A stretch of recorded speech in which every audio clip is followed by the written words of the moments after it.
اللہ تبارک و تعالی نے سورۃ الاعراف کی آیت نمبر 31 میں فرمایا کہ وَكُلُوا وَاشْرَبُوا، فرمایا اور کھاؤ اور پیو، وَلَا تُسْرِفُوا، حد سے نہ بڑھو، اسراف نہ کرو، فضول خرچی نہ کرو، اس لیے کہ اِنَّهُ لَا يُحِبُّ الْمُسْرِفِينَ، اللہ اسراف کرنے والوں کو پسند نہیں کرتا۔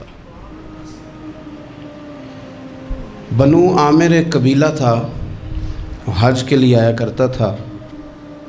دور جاہلیت میں بھی لوگ حج کرتے تھے، اگرچہ اپنی طریقوں پر کرتے تھے۔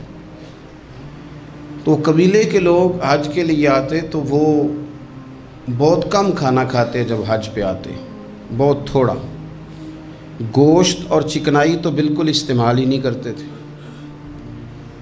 نبی پاک صلی اللہ تعالیٰ علیہ وسلم کے بعد صحابہ نے عرض کی، یا رسول اللہ صلی اللہ تعالیٰ علیہ وسلم، حضور ہمارا زیادہ حق نہیں بنتا کہ ہم بھی کچھ چیزوں سے پرہیز کریں؟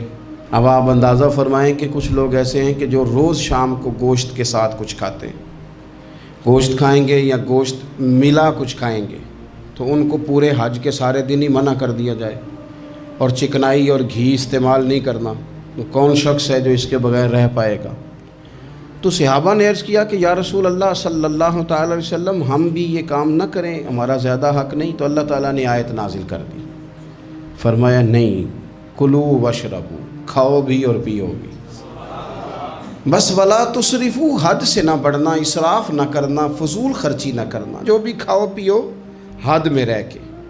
کھانے پینے سے اسلام منع نہیں کرتا، لیکن ولا تسرفوا، حد سے تجاوز۔ کیا معنی ہے اس کا؟ ایک معنی تو یہ ہے کہ جب تم کھاؤ تو تم حدود میں رہ کے کھاؤ گے، حلال حرام کی تمیز رکھ کے کھاؤ گے۔ تم مسلمان ہو، تمہارے اوپر کچھ ضروریات ہیں، ایسا نہیں ہو سکتا کہ جو تمہارے سامنے آیا تم کھا جاؤ۔ جو تمہارا ہے تم صرف وہی کھاؤ گے، جو تمہارا نہیں ہے تم اس کے قریب نہیں جاؤ۔ دوسرا معنی یہ ہے ولا تسرفوا کا، ہمارے مفسرین نے بیان فرمایا کہ کھانے کے بعد نہیں کھانا، بغیر بھوک کے نہیں کھانا، کثرت سے نہیں کھانا، ہر وقت کھاتے رہنا، ہر وقت کھاتے رہنا، کھانے کو اپنے ذہن پہ سوار کر لینا، رات کو فیصلہ کرنا کہ ناشتے میں یہ کھاؤں گا، اور ناشتہ کرتے ہی دوپہر کے لیے کھانا منگا لینا، پلان کر لینا کہ یہ سبزی منگا لو، اور دوپہر کی ابھی ٹیبل پوری سجی ہوئی ہے اور دانتوں کے اندر وہ شخص صفائی کر رہا ہے اور ساتھ آرڈر دے رہا ہے کہ شام کو میرے لیے فلاں چیز۔ تو کوئی کھانے پینے تو نہیں نہ آیا مسلمان دنیا میں، کھانے پینے تو نہیں آیا، اور اتنا کھانا کہ اس کو سوار کر لینا۔ امام غزالی رحمۃ اللہ علیہ نے احیاء علوم کے اندر لکھا ہے کہ زیادہ کھانے سے مسائل پیدا ہوتے ہیں، شہوت زیادہ بڑھتی ہے، زیادہ کھانے سے غلط خیالات زیادہ آتے ہیں۔ اس لیے صحیح حدیث میں موجود ہے، نبی پاک صلی اللہ علیہ وسلم نے جوانوں سے فرمایا تھا کہ اے جوانوں کے گروہ، یا نکاح کر لو، اور اگر طاقت نہیں رکھتے تو روزے رکھا کرو، اس لیے کہ فاقہ شہوت کو کم کرتا ہے برے خیالات کو، یہ کمزوری لاتا ہے تھوڑی سی انسان کے جسم میں، تو خیالات کم ہوتے ہیں۔ اور پھر جب آپ اپنا پیٹ بھر لیتے ہیں، ایک تو آپ سست ہو جاتے ہیں، نیند غلبہ کرتی ہے، غلبہ نیند کا بندے کو غافل کرتا ہے۔ کیسے میں بتاؤں یہ بات، کیسے بتاؤں کہ بہت سارے پکے نمازی بھی فجر نہیں پڑھتے، سوائے اس کے کہ کھا بہت لیا ہے، اور وہ نیند کے غلبے نے صبح اٹھنے نہیں دیا۔ غفلت پیدا ہوتی ہے، شہوت پیدا ہوتی ہے، اور جب آپ کا ذوق بن جاتا ہے زیادہ کھانے کا، پھر آپ کی ذہن کی مشقت بڑھ جاتی ہے، آپ پھر زیادہ کوشش کرتے ہیں، سکون زندگی میں ختم ہو جاتا ہے، پھر یہ بھی کمانا ہے، وہ بھی کمانا ہے، یہ بھی کرنا ہے، خواہشات بڑھتی ہیں، آپ کا معاملہ آگے کی طرف نکل جاتا ہے۔ کوشش کریں زندگی کے اندر آپ اعتدال کے ساتھ، یعنی اسلام کھانے سے تھوڑی منع کر رہا ہے، کھانے سے منع نہیں کیا جا رہا آپ کو حد سے بڑھنے سے، اعتدال میں رہ کے آپ یہ کام کریں، اعتدال میں رہ کے آپ کچھ چیزوں سے بچیں، معتدل رکھیں اپنے آپ کو۔ عزیز دوست، اعتدال ویسے بھی زندگی میں وہ بندہ تنگ نہیں ہوتا جو اعتدال کے ساتھ چلتا ہے. جو درمیانی چال چلے وہ پریشان ہے. بہت زیادہ کھانا کھانے کا رواج آ گیا ہے. اور پھر یہ کہ کچھ چیزیں بطور فیشن کے بھی، یعنی لوگ کہتے ہیں برگر کا اور پیزے کا رواج بہت زیادہ ہے. میرا ذاتی اس میں رائے یہ ہے کہ بہت سارے لوگ ہیں جو پیزے برگر کو آج بھی پسند نہیں کرتے، لیکن مصیبت یہ ہے کہ یہ کھانا فیشن ہے. یہ نہیں کھائیں گے تو لوگ ہمیں امیر کیسے کہیں گے، نہیں کھائیں گے تو لوگ پڑھا لکھا کیسے کہیں گے، جدید دنیا کا بندہ کیسے مانیں گے اگر نہیں کھائیں گے تو. نہ کریں ایسا، سادی غذا کھائیں اور بہت زیادہ کھانا کھانے سے اپنے آپ کو بچائیں. نبی پاک صلی اللہ تعالی علیہ وسلم خزانوں کے مالک ہیں، خزانوں کے، لیکن حضور نے نا فقر اختیار کیا، تھوڑا کھایا. یہ حدیث کبھی دل کی تختی پہ لکھ لیں تو کام آئے گی. یعنی کون سا ایسا گھر ہے جس میں شام کو روٹی نہ پکے تو قیامت نہ کھڑی ہو. عورتیں احتجاج نہ کر دیں، بلکہ روٹی نہ پکنا تو دور کی بات ہے، بچوں کی مرضی کی نہ پکی ہو تو وہ چیزیں توڑتے ہیں. لیکن قربان جائیں، ادھر دیکھو نا، کچھ ہمارے اوپر ہمارے دین کی بھی تو ذمہ داریاں ہیں نا. ہم نبی پاک سے محبت کرنے والے ہیں، کچھ سرور کائنات کی غلامی کے بھی تو قرض ہیں نا ہمارے ذمہ. میرے نبی پاک صلی اللہ علیہ وسلم کی پیاری زوجہ ام المومنین عائشہ صدیقہ رضی اللہ تعالیٰ عنہ فرماتی ہیں، مدینہ شریف آنے سے لے کر حضور کے وصال ظاہری تک کبھی ایسا نہیں ہوا کہ ہم نے 3 دن تک مسلسل پیٹ بھر کے گندم کی روٹی کھائی ہو. 10 سالوں میں کبھی ایسا. یہ بھی تو دین ہے نا، یہ بھی تو بھائی دین ہے کہ صرف نعرے لگانا ہی دین ہے، کہ صرف یہ کہنا ہی دین ہے کہ جناب میٹھا کھا لو کھانے کے درمیان سنت ہے، مسواک کر لو سنت ہے. یہ بھی تو سنت ہے کہ مسلسل 3 دن تک حضور نے پیٹ بھر کے کھانا نہیں کھایا. کوئی مجبور ہے اس کے لیے؟ حضور مجبور ہے نبی پاک صلی اللہ علیہ وسلم اس کے لیے؟ یہ حضور کی چاہت ہے. تھوڑا کھانا کھایا جائے، کم پہ گزارا کیا جائے اور سادہ غذا کو استعمال کیا جائے. کوئی کام نہیں کر پاتے ہمارے بچے، روٹی کھاتے ہیں مرضی کی، ثقیل غذا کھاتے ہیں جو ہضم مشکل سے ہوتے ہیں، اور پھر کھاتے ہی فوراً موبائل لے کے وہ لیٹ جاتے ہیں. تو وجود کے اندر وہ صلاحیت ہی نہیں ہے کہ آگے بڑھ کے کوئی کام کر سکے. میرے نبی پاک علیہ السلام نے فرمایا کہ ہر چیز کی زکوٰۃ ہوتی ہے. ابن ماجہ میں یہ حدیث آپ کو ملے گی. ہر چیز کی زکوٰۃ ہوتی ہے. زکوٰۃ کا معنی پاک کرنے والی چیز. جب آپ زکوٰۃ دیتے ہیں تو زکوٰۃ آپ کے مال کو پاک کر دیتی ہے. فرمایا ہر چیز کی کوئی زکوٰۃ ہوتی ہے، اور فرمایا یہ جو تمہارا جسم ہے نا، اس کی زکوٰۃ روزہ ہے. روزہ اس کی زکوٰۃ ہے. گویا جب تم روزہ رکھتے ہو، حدیث ہمیں بتاتی ہے کہ پھر ہم اپنے آپ کو پاک کر لیتے ہیں. یہ بھوک وجود کو پاک کرتی ہے. آپ کے ذہن کو، یہ جس بندے میں بڑی صلاحیت ہے نا کام کرنے کی، وہ روٹی بہت زیادہ کھاتا ہے تو پردہ پڑ جاتا ہے، کر ہی نہیں پاتے کچھ. اور کھانے کے معاملے میں میں دیکھتا ہوں کہ شدت. میرا خیال ہے کہ شادی کے ولیمے میں جو گوشت پکتا ہے اس کے علاوہ بھی تو گوشت ہمیں ملتا ہی ہے نا. لیکن بعض لوگوں کو دیکھا جاتا ہے کہ وہ اتنا سالن ڈال لیتے ہیں کہ شاید ان کا خیال ہوتا ہے کہ آخری روٹی ہے، راج کے کھا لیں، اس کے بعد شاید چھٹی ہے تیری. بھئی آپ کیا کر رہے ہیں؟ اتنا کھا سکتے ہیں آپ جتنا آپ نے ڈال لیا ہے؟ اور پھر سنجیدہ قسم کے لوگ ہیں، سیانے لوگ، تو وہ کھانے پہ اس طرح مطلب اٹھ کے بھاگنا. بھئی جو چیز نصیب میں ہوتی ہے وہ تو چل کے بھی آ جاتی ہے، وہ تو اسباب اللہ بنا دیتا ہے. لیکن اپنی طبیعت کا ماحول یہ بنا لینا کہ کھانا ہی کھانا ہے، اور کھانے کے معاملے میں شکایتیں کرنا کہ مجھے جناب دیکھو فلاں آدمی کے میں گھر گیا تھا تو بوٹیاں کس طرح کی دے گیا ہے. کئی دفعہ تھوڑی سی نا بات سن کے تو بندے کا قد دیکھ کے شرم آتی ہے کہ کتنا تو بڑا آدمی ہے اور تو نے کتنی چھوٹی بات کر دی ہے، تو کیا عجیب بات کر رہا ہے. تو نبی پاک صلی اللہ تعالی علیہ وسلم اعتدال کے ساتھ کھانا کھاتے، فقر کو پسند کرتے. میرے نبی کریم صلی اللہ تعالی علیہ وسلم نے کم کھانا کھانا مومن کی علامت قرار دیا. حضور صلی اللہ تعالی علیہ وسلم فرماتے ہیں مومن ایک آنت سے کھاتا ہے، ایک آنت سے مومن کھاتا ہے، اور کافر اور منافق 7 آنتوں سے کھاتا ہے. 6 گنا زیادہ روٹی کھاتا ہے کافر اور منافق مومن سے. 7 آنتوں کے ساتھ کھاتا ہے۔ ہمارے ہاں تو اللہ کے فضل سے نا اب کھانا کھانے کی اور کھانا کھلانے کی دوڑ لگی ہوئی ہے۔ یعنی عجیب فلسفہ ہے لوگوں کا کہ 4-5 نوجوان ہیں تو کہتے ہیں آج دعوت تیری طرف ہے اور کل دعوت میری طرف، اور پرسوں اس کی جانب ہے اور ترسوں اس کی جانب ہے۔ اور لوگ اس قدر زیادہ یہ دعوت کا شوق رکھتے ہیں، اتنا زیادہ، مثلا میرے ساتھ لوگ بڑا پیار کرتے ہیں لیکن صرف دعوت دیتے ہیں کھانے کی۔ تو میں کہتا ہوں آپ دعوت دینے کی بجائے ہماری دعوت قبول کیوں نہیں کرتے؟ ہم آپ کو دین کی دعوت دے رہے ہیں، وہ والی قبول کریں نا۔ روٹی کھا لیں جی، آ جائیں کھانا کھا لیں۔ تو میں کہتا ہوں اور بھی کم ہے زمانے میں لنگر کے سوا، روٹی کے علاوہ بھی بڑے کام ہیں جو کرنے والے ہیں۔ تو آپ اعتدال کے ساتھ کھانا کھائیں، ضرور کھائیں، جو نعمتیں آپ کے پاس ہیں ان سے آپ لطف ضرور حاصل کریں، لیکن اعتدال کے ساتھ۔ اور پھر آپ کو پتہ ہے جب آپ بے تحاشا کھانا کھاتے ہیں نا، اس کا نقصان یہ ہوتا ہے کہ پھر انسان، میں نے دیکھا ہے جب بندے مالدار ہو جاتے ہیں نا یا سہولیات ان کو مل جاتی ہیں تو انہیں غریبوں کا دکھ ختم ہو جاتا ہے۔ اکثر امیر آدمی کے دوست بھی امیر ہوتے ہیں، پھر وہ کہتے ہیں کہاں غربت ہے پیر صاحب؟ کس نے کہا آپ کو؟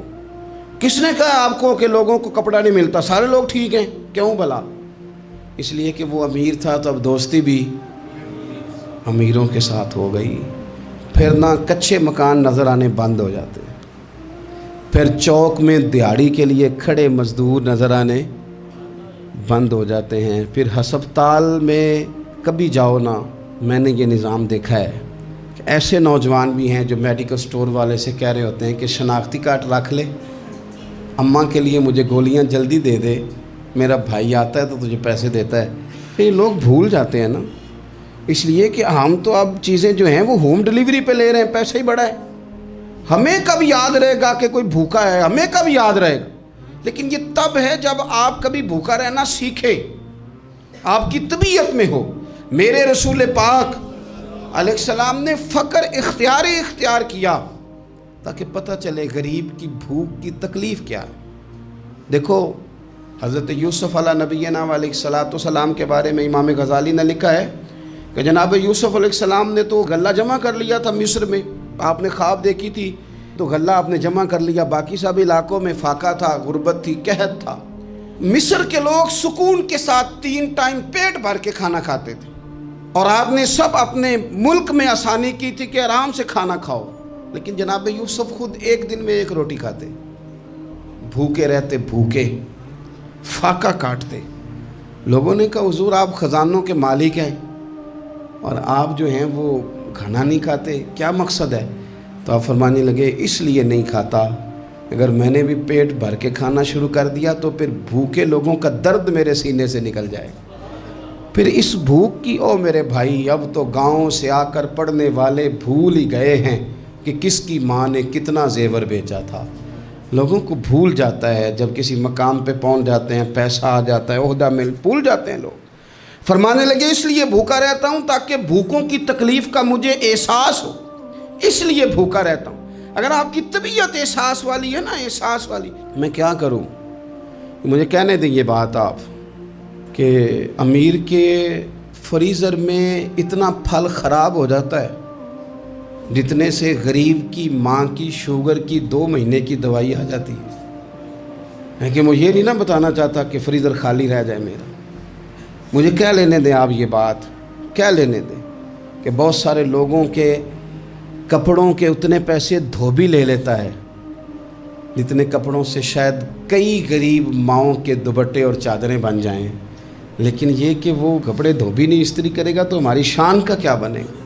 کرو یار، لیکن تھوڑا سا نا، میں نے پچھلے جمعے بھی کہا تھا، اور راشن ونڈن والے اور لوگوں عیدوں بعد بھی بھوک لگ دیجئے۔ یہ جو پیٹ کی بھوک ہوتی ہے نا، یہ بندے سے بڑا کچھ کراتی ہے۔ آپ اس کیفیت کو سمجھیں، تھوڑا سا اپنا کھانا کم کریں تاکہ دوسروں کا احساس پیدا ہو، تھوڑا سا نا ہوٹل کا پھیرا کم کریں۔ اور لوگ کہتے ہیں جی نہیں وہ پیر صاحب ساری دنیا ہی ٹھیک ہے، آپ کا تعلق کس کے ساتھ ہے؟ چلنا میرے ساتھ، میں نے پورا پاکستان گھوما ہے، میں آپ کو وہ والے شہر دکھا سکتا ہوں کہ جہاں لوگ کہتے ہیں کہ روٹی کھائیں کہ دوائی کھائیں، تو بھوکے رہ کے جو مر جانا ہے تو دوائی رہنے دو، روٹی کھاتے۔ آپ اس کیفیت کو سمجھیں، تھوڑا سا اپنا کھانا کم کریں تاکہ دوسروں کا احساس پیدا ہو۔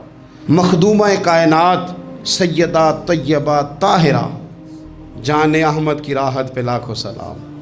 سیدہ داخل ہوئی تو اپنے پلو سے نا چادر سے کوئی چیز کھولی۔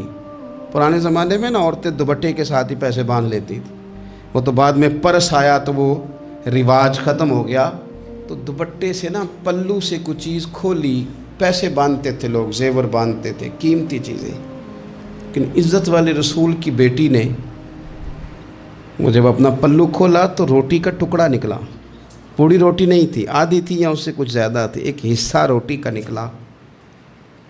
تو نبی کریم صلی اللہ تعالیٰ علیہ وسلم کی بارگاہ میں روٹی پیش کر کے عرض کرنے لگی، یا رسول اللہ کئی دنوں کے بعد علی تھوڑی سی گندم لائے تھے، پیسی ہے تو ایک کی روٹی پکی ہے، 2-3 لقمے میں نے کھا لیے تھے تو مجھے آپ کا خیال آیا، تو حضور میں یہ روٹی لے کے آئی ہوں۔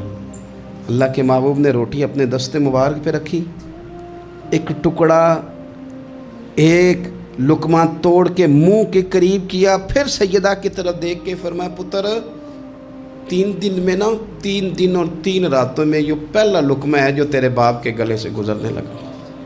یہ 2 جہاں کے شاہ ہیں، یہ پاس کچھ رکھتے نہیں، 2 جہاں کی نعمتیں ہیں، ان کے خالی ہاتھ میں۔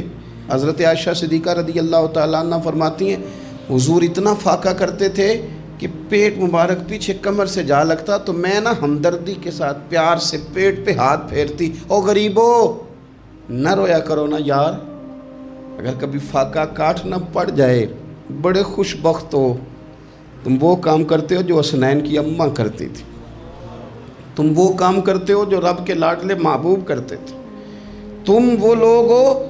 حضور امیروں کو بھی بڑا کرم فرماتے تھے، مالداروں پہ بھی شفقت کرتے تھے، پر کبھی سنا ہے کسی نے کہا ہو امیر نواز رسول؟ جب بھی سنو گے یہی جملہ ملے گا، غریب نواز رسول، غریب نواز رسول۔ تو پھر تمہاری غریبی بڑی شان والی نہیں جس پر کرم نوازیاں مدینے والے حبیب فرماتے؟ پھر یہ فاقے بڑے محبوب نہیں؟ پھر یہ تھوڑا سا غریبی میں وقت گزارنا یہ بڑی عظمت والا نہیں؟ میرے عزیز، اگر زندگی کے اندر تھوڑی توجہ ہو جائے، تھوڑا سا خیال ہو جائے، تو بہت ساری ہماری جو دقتیں ہیں زندگی میں، جو آزمائشیں ہیں، وہ ختم ہو جائیں۔ بچوں کو بھی تھوڑی عادت بنائیں۔ میں آپ کو بتاؤں، خواہشات اگر بچوں کی محدود ہو جائے نا تو باپ کی محنت بھی تھوڑی کم ہو جائے۔ ہمارے نا خواہشات کی وسعت نے ہمارے والدین کو تھکا دیا ہے، ہماری خواہشات کی وسعت نے باپ کو اوور ٹائم لگانے پہ مجبور کیا ہے، ہماری خواہشات کی وسعت نے۔ کئی باپ ہیں جن کا اب دل کرتا ہے کہ پردیس سے واپس آ جاؤں، جن کا دل کرتا ہے کہ اب پتہ نہیں ہے زندگی کا تو میں لوٹ آؤں۔